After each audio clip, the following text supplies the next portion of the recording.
তো বন্ধুরা আজকে করব বেগুন শাঁকা। দেখো দুটো বেগুন এখানে নিয়ে নিয়েছি। আর শীত তো পড়ে গেল, হালকা হালকা শীত করছে, তো শীতকালে তো বেগুন শাঁকা খেতে খুবই ভালো লাগে। তো এখানে আমি দুটো বেগুন নিয়েছি, আর বেগুনের সাথে নিয়েছি এখানে দুটো কাঁচা লঙ্কা চিড়ে নিয়েছি পেঁয়াজ কুচি, ধনেপাতা কুচি, টমেটো কুচি। তো প্রথমে বেগুন দুটো পুড়িয়ে নেব। তো বন্ধুরা কাঠের জালে বেগুন পুড়িয়ে নিচ্ছে, আর কাঠের জালে বেগুন পোড়ালে এই বেগুন খেতে খুবই ভালো লাগে। তো বন্ধুরা দেখো বেগুন খুব সুন্দরভাবে পোড়ানো হয়ে গেল। দেখো এখানে ফেটে গিয়েছে একদম। তো এবার নামিয়ে নেব। বেগুন ছাড়িয়ে নেওয়া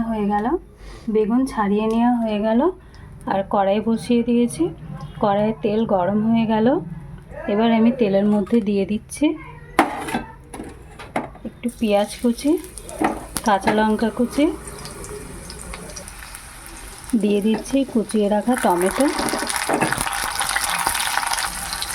এবার দিয়ে দিচ্ছি পুড়িয়ে রাখা বেগুন।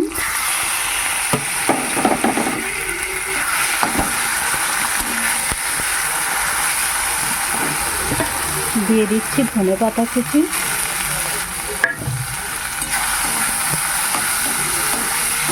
এবার ভালো করে মিশিয়ে নেব। দিয়ে দিচ্ছি অল্প করে নুন, দিয়ে দিচ্ছি অল্প করে হলুদ,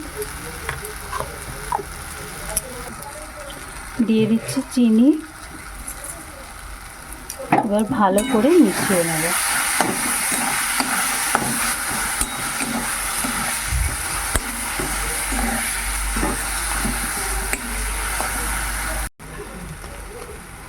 দিয়ে দিচ্ছি লঙ্কার গুঁড়ো,